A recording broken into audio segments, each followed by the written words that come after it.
یار غار مصطفیٰ، جانشین مصطفیٰ، عاشق دیدار مصطفیٰ، ناشر اقوال مصطفیٰ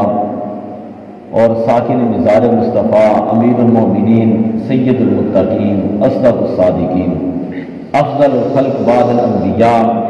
اور خلیفہ اول بلا فصل حضرت سیدنا ابوبکر صدیق رضی اللہ تعالی عنہ ایک مرتبہ نبی اکرم صلی اللہ علیہ وسلم کے ساتھ احد پہاڑ کے اوپر تشریف لے گئے، تو احد پہاڑ جو ہے وہ حرکت کرنے لگا، تو حضور علیہ الصلوۃ والسلام نے فرمایا تو اس بدھ یا جبل کہ اے احد پہاڑ تو ٹھہر جا، فإنما علیک نبی، بے شک تمہارے اوپر ایک اللہ کا نبی ہے، اور تمہارے اوپر وہ صدیق، ایک صدیق موجود ہیں، اور وہ شہیدان، اور تمہارے اوپر دو شہید جو ہیں وہ موجود ہیں۔ تو اس حدیث پاک سے پتہ چلا کہ نبی پاک صلی اللہ علیہ وسلم کو اللہ تبارک و تعالیٰ نے غیب کا علم عطا فرمایا تھا۔ غیب کا علم تھا تو اسی لیے حضور علیہ الصلوۃ والسلام نے سیدنا عمر فاروق رضی اللہ تعالیٰ عنہ اور حضرت سیدنا عثمان غنی رضی اللہ تعالیٰ عنہ ان کی شہادت کی خبر دی۔ لوگ کہتے ہیں کہ نبی پاک صلی اللہ علیہ وسلم کو معاذ اللہ نقل کفر نباشد کہ غیب کا علم نہیں تھا، نبی پاک صلی اللہ علیہ وسلم کو دیوار کے پیچھے کا علم نہیں۔ تو اس حدیث پاک کو آپ پڑھیں اور بار بار پڑھیں، اور اس حدیث پاک کو غور سے پڑھیں تو پتہ چلتا ہے کہ نبی پاک صلی اللہ علیہ وسلم نے حضرت عمر فاروق رضی اللہ تعالیٰ عنہ ان کی شہادت کی خبر دی، اور حضور علیہ الصلوۃ والسلام نے پھر حضرت سیدنا عثمان غنی رضی اللہ تعالیٰ عنہ کی شہادت کی خبر دی ہے۔ کئی لوگ کہتے ہیں کہ حضور کو غیب کا علم نہیں، تو کہاں کس وقت حضرت عمر فاروق جا کر خلیفہ بنے، اور خلافت کے دوران ہی آپ کو شہید کیا گیا، پھر حضرت سیدنا عثمان غنی رضی اللہ تعالیٰ عنہ خلیفہ کس دور کے اندر جا کر بنے، اور اس دور میں آپ کو بعد میں جا کر شہید کیا بلوائیوں کی طرف سے، لیکن اس بات کی خبر حضور علیہ الصلوۃ والسلام نے پہلے دے دی تھی۔ تو خیر حضرت سیدنا ابوبکر صدیق رضی اللہ تعالیٰ عنہ کی شان بھی ظاہر ہوتی ہے کہ نبی پاک صلی اللہ علیہ وسلم نے اپنی زبان مبارک سے آپ کو صدیق کہا ہے۔ یہ حضور علیہ الصلوۃ والسلام کے حضرت ابوبکر صدیق رضی اللہ تعالیٰ عنہ سے محبت تھی۔ ایک حدیث پاک کے اندر آتا ہے کہ نبی پاک صلی اللہ علیہ وسلم نے حضرت سیدنا ابوبکر صدیق رضی اللہ تعالیٰ عنہ کو ایک انگوٹھی دی اور فرمایا کہ اس کے اوپر اللہ لکھوا کر لائیں۔ حضرت سیدنا ابوبکر صدیق رضی اللہ تعالیٰ عنہ گئے اور اللہ کے ساتھ رسول بھی لکھوا لائے۔ جب یہ انگوٹھی حضور علیہ الصلوۃ والسلام کو پیش کی تو اس کے ساتھ لکھا ہوا تھا صدیق، حضرت سیدنا ابوبکر صدیق رضی اللہ تعالیٰ عنہ کا نام بھی لکھا ہوا تھا۔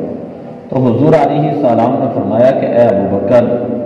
میں نے تو یہ کہا تھا صرف اللہ کا نام لکھوانا ہے، صرف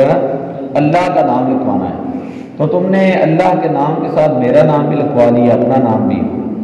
تو عرض کی یا رسول اللہ تعالیٰ کا جب میں نے نام لکھوایا تو میری محبت نے گوارا نہ کیا کہ اللہ کا نام آئے اور نبی پاک صلی اللہ علیہ وسلم کا نام نہ آئے، تو یا رسول اللہ میں نے اللہ کے نام کے ساتھ آپ کا نام خود لکھوایا ہے، اس لیے کہ میری محبت نے اللہ کے نام سے آپ کے نام کو جدا کرنا گوارا نہ کیا۔ تو جبریل امین حاضر ہوئے اور آ کر عرض کرتے ہیں کہ اللہ کے پیارے نبی صلی اللہ علیہ وسلم، صدیق کی محبت نے گوارا نہ کیا کہ اللہ سے اس کے محبوب کو جدا کریں، اور اللہ تعالیٰ کی محبت نے گوارا نہ کیا کہ نبی پاک صلی اللہ علیہ وسلم کے نام سے ان کے یار کے نام کو جدا کیا جائے، ان کے محبوب اور ان کے دوست کے نام کو جدا کیا جائے۔ یہ جو آپ کے نام کے ساتھ صدیق کا نام ہے، یہ اللہ تعالیٰ نے خود حکم دیا اور جبریل امین نے لکھا ہے۔ تو ذرا غور کریں کہ وہ ابوبکر صدیق رضی اللہ تعالیٰ عنہ جن کے چرچے آسمانوں میں ہیں اور جن کے چرچے جو وہ فرشتوں کے اندر ہیں، حضرت سیدنا انس بن مالک رضی اللہ تعالیٰ عنہ بیان کرتے ہیں ارحم امتی ابو بکر، نبی اکرم صلی اللہ علیہ وسلم نے فرمایا ارحم امتی بی امتی ابو بکر، کہ ابو بکر صدیق رضی اللہ تعالیٰ عنہ میری امت میں سب سے زیادہ رحم فرمانے والے ہیں۔ وَأَشَدُّهُمْ فِي دِينِ اللَّهِ عُمَرُ، اور میری امت کے اندر دین کے اندر سب سے زیادہ سختی کرنے والے وہ حضرت سیدنا عمر فاروق رضی اللہ تعالیٰ عنہ، اور فرمایا واسطاکم حیاء عثمان، اور میری امت کے اندر سب سے زیادہ حیادار وہ حضرت سیدنا عثمان غنی رضی اللہ تعالیٰ عنہ کہ جن سے اللہ کے فرشتے بھی حیا فرماتے ہیں۔ فرمایا وَأَقْضَاهُمْ عَلِيُّ بْنُ أَبِي طالب، اور سب سے زیادہ قاضی، سب سے بڑے قاضی، سب سے زیادہ درست فیصلے کرنے والے وہ حضرت سیدنا علی المرتضیٰ رضی اللہ تعالی عنہ ہیں۔ فرمایا وَأَقْرَأُهُمْ لِكِتَابِ اللَّهِ أُبَيِّ بْنِ کعب، اور کتاب اللہ کو امت کے اندر سب سے زیادہ پڑھنے والے وہ ابی ابن کعب ہیں۔ وَأَعْلَمُهُمْ بِالْحَلَالِ وَالْحَرَامِ مُعَاذ بن جبل، اور میری امت میں حلال اور حرام کو سب سے زیادہ جاننے والے جو ہے وہ حضرت معاذ بن جبل رضی اللہ تعالیٰ عنہ ہیں۔ وَأَفْرَادُهُمْ زید بن ثابت، اور فرمایا میری امت میں سب سے زیادہ فرائض کا علم رکھنے والے، فرائض کے مسائل کو زیادہ جاننے والے وہ حضرت سیدنا زید بن ثابت رضی اللہ تعالیٰ عنہ ہیں۔ وَإِنَّ لِكُلِّ أُمَّةٍ أَمِينٌ، اور فرمایا کہ ہر امت کے لیے کوئی امین ہوتا ہے۔ وَأَمِينُ هَذِهِ الْأُمَّةِ عُبَیدہ ابن جراح، اور حضور علیہ الصلوۃ والسلام نے فرمایا کہ اس امت کا امین اللہ تعالیٰ نے حضرت سیدنا ابو عبیدہ ابن جراح جو ہیں ان کو بنایا ہے۔ حضرت عبیدہ ابن جراح جو ہیں یہ اس امت کے امین ہیں۔ تو اس حدیث پاک سے آپ ذرا غور کریں کہ خلفائے راشدین کی ترتیب بھی ثابت ہوتی ہے کہ سب سے پہلے نبی پاک صلی اللہ علیہ وسلم نے جن کا نام لیا ہے وہ نام ہے سیدنا ابوبکر صدیق رضی اللہ تعالیٰ عنہ کا۔ یہ تو ایک الگ مسئلہ ہے، میرے ذہن میں تھا ایک دن اسی ہفتے کے اندر میں حق 4 یار اس کے اوپر تقریر کرتا کہ خلافت کی جو ترتیب ہے وہ حضور علیہ الصلوۃ والسلام نے جس طرح بتائی ہے اسی طرح ہم اسی ترتیب کو مانتے ہیں، اور جو خلافت کی ترتیب کے نام نبی پاک صلی اللہ علیہ وسلم نے اپنی زبان مبارک سے لیے اسی ترتیب کے ساتھ ہم سب سے پہلے حضرت سیدنا ابوبکر صدیق رضی اللہ تعالیٰ عنہ کو خلیفہ مانتے ہیں، دوسرے نمبر پر حضرت سیدنا عمر فاروق رضی اللہ تعالیٰ عنہ کو خلیفہ مانتے ہیں، تیسرے نمبر پر حضرت سیدنا عثمان غنی رضی اللہ تعالیٰ عنہ کو خلیفہ مانتے ہیں، اور چوتھے نمبر پر حضرت سیدنا علی المرتضیٰ رضی اللہ تعالیٰ عنہ کو خلیفہ مانتے ہیں۔ اور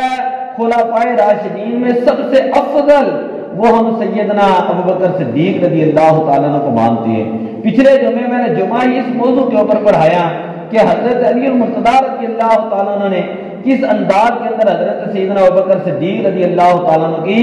شان کو بیان کیا کہ آپ کی فضیلت، آپ کی افضلیت کے اوپر قطعی دلائل موجود ہیں۔ یہ کوئی ظنی مسئلہ نہیں بلکہ شریعت کے اندر یہ قطعی مسئلہ ہے، اور قطعی مسئلہ تب ثابت ہوتا ہے جب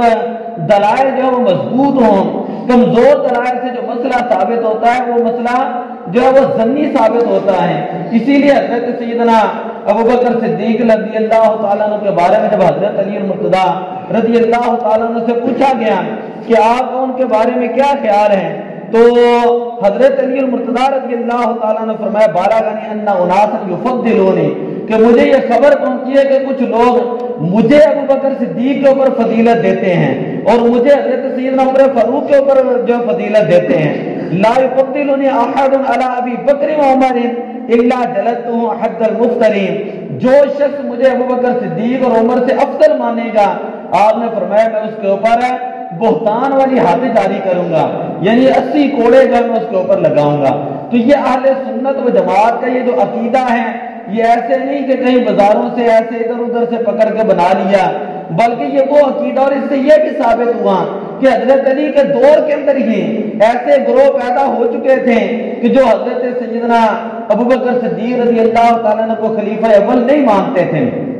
اور آج تک وہ لوگ موجود ہیں جو کہتے ہیں علی ولی اللہ خلیفہ بلا فصل، اور اپنی اذانوں کے اندر بھی وہ یہ جملے کہتے ہیں علی ولی اللہ خلیفہ بلا فصل۔ اب میرے سامنے ایک حدیث ہے حضرت سیدنا زید بن ارقم رضی اللہ تعالیٰ عنہ اس کے راوی ہیں، اور یہ مشکات شریف کے اندر بھی حدیث موجود ہے کہ حضرت سیدنا ابوبکر صدیق رضی اللہ تعالیٰ عنہ کے کوئی غلام تھا، وہ آپ کو کبھی کبھی کھانا پیش کرتا تو آپ کو پتا ہے تو اس کی کمائی حلال ہے، آپ کھانا کھا لیتے ہیں۔ ایک مرتبہ اس نے کھانا پیش کیا، آپ نے تناول ایک لقمہ لگایا تو غلام کہنے لگا حضور پتہ ہے یہ میں نے کھانا کہاں سے دیا؟ آپ نے فرمایا بتاؤ کہاں سے لیا؟ کہا کہ میں نے راستے کے اندر ایک مرتبہ کہانت کی، اور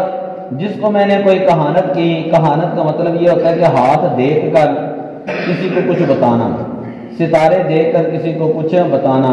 فال نکال کر کسی کو کچھ بتانا۔ فرمایا کہ میں نے کہانت کی، اور جب اسلام آیا تو اسلام کے اندر یہ چیزیں جو وہ حرام قرار دے دی گئی، اور اسلام کے اندر اس کو منع کر دیا گیا۔ فرمایا میں نے کہانت کی، اور کہانت مجھے علم نہیں تھا کہانت کا، یا میں اس کے اندر باہر نہیں تھا، میں نے اپنی طرف سے اندازہ لگا کے بات کر دی۔ اس بندے کا کام ہو گیا، آج وہ راستے میں ملا اور اس نے مجھے اس کا معاوضہ دیا، اور وہ جو معاوضہ تھا اس معاوضے کے ساتھ جو ہے میں نے کھانا لیا اور میں نے آپ کو پیش کیا۔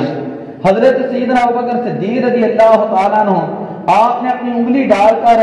کھانے کو جو باہر نکالنے کی کوشش کی، لیکن کھانا باہر نہیں آ رہا تھا۔ کسی نے کہا کہ آپ پانی پئیں تو جو پیٹ کے اندر چیز ہوگی وہ باہر آ جائے گی تکلف کے ساتھ۔ خیر حضرت سیدنا ابوبکر صدیق رضی اللہ تعالیٰ پانی پیا اور بڑی مشکل کے ساتھ اس کو باہر لقمے کو نکالا۔ کسی نے کہا کہ حضور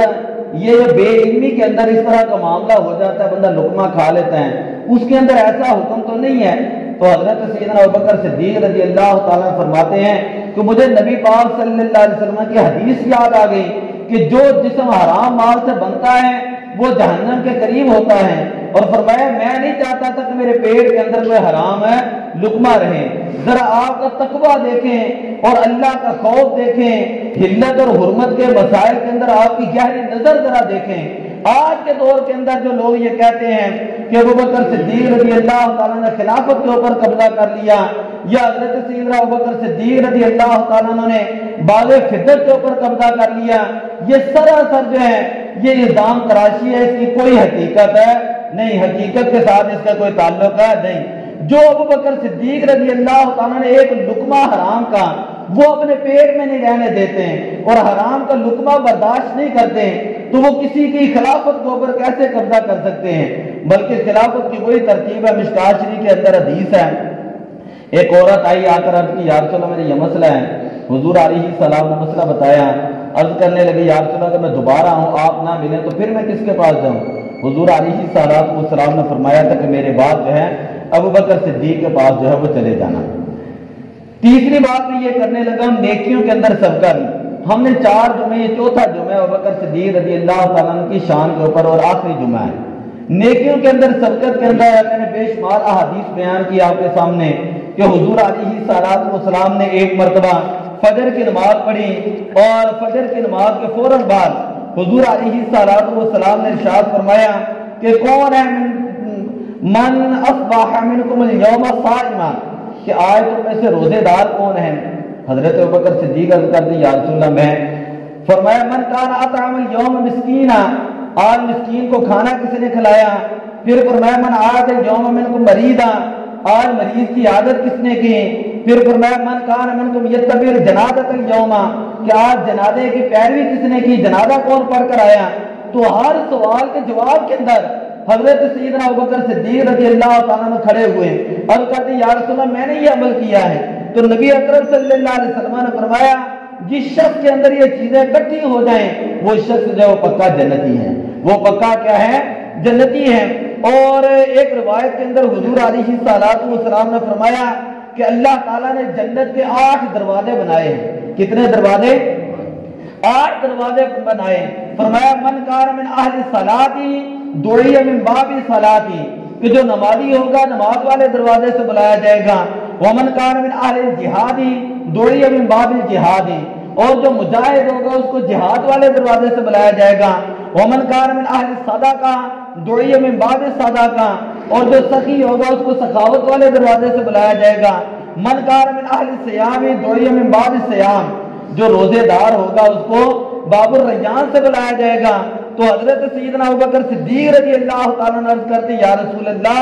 صلی اللہ علیہ وسلم کیا کوئی ایسا شخص بھی ہے کہ جس کو جنت کے 8 دروازوں سے بلایا جائے گا؟ میرے آقا صلی اللہ علیہ وسلم نے فرمایا نعم وارجو ان تکون منہم یا ابا بکر، کہ ہاں ابو بکر اور مجھے امید ہے کل قیامت والے دن تمہیں جنت کے 8 دروازوں سے بلایا جائے گا۔ ایک حدیث پاک کے اندر حضرت سلیمان ابن یسار رضی اللہ تعالیٰ عنہ بیان کرتے ہیں حضور علیہ السلام نے فرمایا 360 نیکی کی عادتیں ہیں، 360 نیک خصلتیں ہیں، بلائی کی عادتیں ہیں، تو اللہ تعالیٰ جس بندے کے بارے میں بلائی کا ارادہ کرتا ہے ان 360 میں سے ایک عادت اس کو عطا کر دیتا ہے، اور اس ایک خصلت کی وجہ سے وہ بندہ جنت کے اندر جو ہے اللہ تعالیٰ قیامت والے دن اس کو یدخلہ بہل جنہ، اللہ تعالیٰ قیامت والے دن اس کو جنت کے اندر داخل فرمائے گا۔ قال صدیق رضی اللہ تعالیٰ عنہ، حضرت سیدنا ابوبکر صدیق رضی اللہ تعالیٰ عنہ عرض کرتے ہیں یا رسول اللہ افیہ منہا شیء، کیا 360 نیک عادتوں میں سے بلائیوں میں سے کو میرے اندر بھی موجود ہیں؟ نبی پاک صلی اللہ علیہ وسلم نے فرمایا نعم۔ ایک روایت کے اندر ہے ہنی اللہ کا یا ابا بکر، ایک روایت میں نام جماع من کل شیء، کہ ہاں ابو بکر تمہارے اندر 360 ہی اللہ تعالیٰ نے بلائی کی عادتیں رکھی ہوئی ہیں۔ سبحان اللہ۔ تو یہ ہے حضرت سیدنا ابوبکر صدیق رضی اللہ تعالیٰ عنہ۔ میں نے پچھلے جمعے یہ کہا تھا کہ ایک مرتبہ حضرت ابوبکر صدیق رضی اللہ تعالیٰ خلافت کے بعد جب آپ کو پتہ چلا کہ یہ ایک عورت ہے، نبینہ ہے اور بوڑھی ہے، آپ اس کے گھر میں جا کر کام کاج کیا کرتے تھے۔ جب آپ کا انتقال ہو گیا حضرت سیدنا عمر فاروق رضی اللہ تعالیٰ جا کر کام کاج کرنے لگے، تو جب انہوں نے کھانا تیار کیا اور اس بوڑھی عورت کے منہ کے اندر لقمہ ڈالا تو اسی وقت چلا کر کہنے لگی لگتا ہے کہ ابوبکر صدیق دنیا سے چلے گئے۔ حضرت سیدنا عمر فاروق رضی اللہ تعالیٰ فرماتے ہیں ماں جی آپ کو کیسے پتہ چلا؟ کہ جب وہ کھانا دیتے تھے تو کھانا ٹھنڈا کر کے دیتے تھے، کھانا یعنی اس طرح وہ حکمران تھے۔ یہ آج کے حکمرانوں کی تو ان کے ساتھ مماثلت بھی نہیں ہے، کروڑوں درجے کی مماثلت بھی نہیں ہے۔ فرمایا یہ وہ حکمران تھے جو سیدنا عمر فاروق کا ذکر ہے جو گلیوں کے اندر گشت کیا کرتے تھے اور گلیوں کے اندر خود جا کر پہرا دیا کرتے تھے۔ اور میں نے ایک جگہ پہ پڑھا حضرت امام زین العابدین رات کو خود اٹھ کر مدینہ پاک کی گلیوں کے اندر جایا کرتے تھے، اناج اپنے کمر کے اوپر رکھ کر لوگوں کے گھروں کے اندر آپ جو ہے ڈال کے جایا کرتے تھے۔ جس وقت آپ کا وصال ہوا تو پھر پتہ چلا کہ ہمارے گھر کا اناج جو ہے وہ حضرت امام زین العابدین ہمارے گھر میں پہنچاتے تھے۔ خیر حضرت سیدنا عمر فاروق رضی اللہ تعالیٰ عنہ عرض کرتے ہیں کہ یہ ابو بکر ہی ہیں جو مجھ سے نیکیوں میں سبقت لے جانے والے ہیں، اور فرمایا کہ اے ابو بکر تمہاری کیا شان ہے، اللہ نے کیا مقام اور مرتبہ عطا فرمایا ہے، تم غار میں بھی حضور کے ساتھی تھے، ہجرت میں بھی حضور کے ساتھی ہیں، مزار میں بھی حضور کے ساتھی ہیں، اور فرمایا مجھے یقین ہے کہ نبی پاک صلی اللہ علیہ وسلم نے فرمایا ہے کل قیامت والے دن جب میں حوض کوثر میں ہوں گا تو اس وقت بھی ابوبکر صدیق رضی اللہ تعالیٰ عنہ میرے ساتھی ہوں گے۔ آخری مسئلہ وقت ہو چکا ہے تو صرف یہ اس لیے کہ دو چار آدمی ساتھ مل جائیں کہ حضرت ابوبکر صدیق رضی اللہ تعالیٰ عنہ کے نام کے بارے میں نے آپ کو بتایا تھا کہ ابو کا معنی آتا ہے والا اور بکر کا معنی آتا ہے اولیت۔ بکر کا معنی کیا ہوتا ہے؟ اولیت، اولیت والا، اولیت والا، جسے ہم کہتے ہیں ابوبکر صدیق کا پہلا نمبر۔ سمجھیے لوگ کہتے ہیں نا دماد مست کلندر ہیں علی کا چوتھا، علی کا پہلا نمبر، ہم کہتے ہیں دماد مست کلندر ابوبکر صدیق کا پہلا نمبر۔ ابوبکر صدیق یہ اہل سنت و جماعت کا یہ قطعی عقیدہ ہے، عقیدہ ہے کہ ابوبکر صدیق رضی اللہ تعالیٰ عنہ آپ جو ہے وہ پہلے نمبر پر ہیں، آپ کیا ہیں؟ پہلے نمبر پر ہیں۔ جو لوگ اپنی اذانوں کے اندر بھی کہتے ہیں علی ولی اللہ خلیفہ بلا فصل، ہم ان لوگوں کو بالکل نہیں مانتے، نہ ہم ان کو مانتے ہیں، نہ ہم ان کے نظریات کو مانتے ہیں، نہ ہمیں ان سے کوئی سروکار ہے۔ اور یہ نہیں ہے کہ ہم بغیر دلیل کے تو بات کرتے ہیں، جو مرضی بندہ جس وقت مرضی میرے پاس آئے اور جس وقت مرضی مجھ سے دلائل لے لیں اور جس وقت مرضی خلافت کے اوپر جو میرے اوپر بات میرے ساتھ بات کر لے۔ خیر میں بات کرنے لگا ہوں عقیدہ ختم نبوت۔ حضرت سیدنا ابوبکر صدیق رضی اللہ تعالیٰ عنہ، بات تو بڑی لمبی تھی، میں نے اس کے اوپر ایک مستقل یہاں پہ جمعہ بھی پڑھایا ہے کہ حضرت سیدنا ابوبکر صدیق رضی اللہ تعالیٰ عنہ آپ وہ صحابی رسول ہیں اور خلیفہ اول ہیں کہ جنہوں نے سب سے پہلے مسیلمہ کذاب جو تھا اس کے خلاف جہاد کا اعلان کیا تھا۔ جب آپ نے جہاد کا اعلان کیا بڑے بڑے صحابہ نے مشورہ دیا کہ اب مدینہ پاک کے حالات کچھ اتنے زیادہ اچھے نہیں ہیں اور جو کوئی قبائل ہیں عربوں کے وہ مرتد ہو رہے ہیں، اب یہاں پر تو بڑا نقصان ہو جائے گا۔ حضرت ابوبکر صدیق رضی اللہ تعالیٰ عنہ نے اعلان کیا اور آپ نے فرمایا میں نے ایک قانون بنایا تھا کہ بدری صحابی جو ہے وہ کبھی کسی جنگ کے اندر نہیں جائے گا، لیکن چونکہ اب مسئلہ نبی پاک صلی اللہ علیہ وسلم کی عزت اور ناموس کا ہے تو لہذا میں اعلان کرتا ہوں حافظ قرآن بھی جائیں گے، قاری قرآن بھی جائیں گے، امام بھی جائیں گے اور بدری صحابہ بھی جائیں گے۔ یہاں صحابہ کرام کا 13,000 کا لشکر تھا، البدایہ والنہایہ کے اندر موجود ہیں، اور دوسری طرف مسیلمہ کذاب جس نے نبوت کا اعلان کیا تھا، جھوٹا نبوت کا دعوے دار تھا، جھوٹا نبوت کا دعوے دار تھا، اس نے اعلان کیا، اس کا لشکر 80,000 کا تھا۔ یمامہ کے اوپر یہ جنگ ہوئی ہے، آج بھی وہاں پر صحابہ کرام کے مقبرے جو ہیں وہ موجود ہیں، تو آج بھی وہاں صحابہ کرام کے مقبرے دیکھ سکتے ہیں۔ یہ جو جنگ ہوئی، اس جنگ کے اندر 1200 صحابہ کرام شہید ہوئے ہیں، جن میں سے 700 حافظ قرآن تھے، اور جو قاری قرآن تھے ان کی تعداد تھی 360 قاری قرآن جو تھے وہ حاضر ہوئے، اور وہاں اس جنگ کے اندر وہ شہید ہوئے۔ اور اس جنگ کے اندر احد کے جرنیل جو تھے،